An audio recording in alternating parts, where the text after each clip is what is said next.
İslam tu xemladılay ve gülistana gulay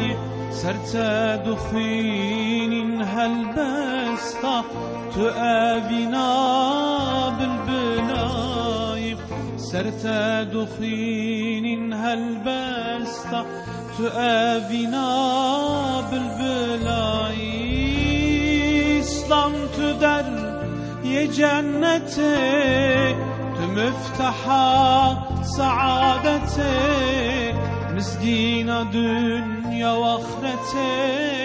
dermane derdu kolay İslam tu der ye cennete tu müfteha saadete mizgina dünya ve ahirete dermane derdu kunay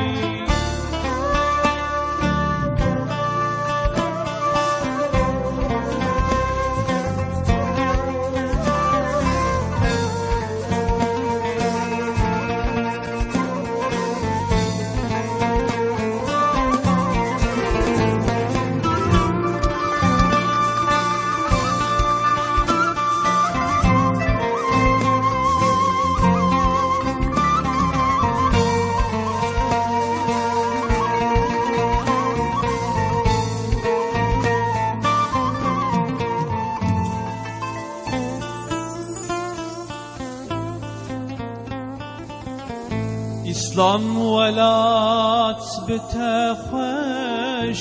selametin hem dilgeşin bete tevtari uğraşin roju hevya ser dünyayı bete tari uğraşin roju hevya ser dünyayı İslam تروج حياتي ربي مجمر مخالاتي وشي هردم بتهاتي هرتو خلاص يا جلاي إسلام ولات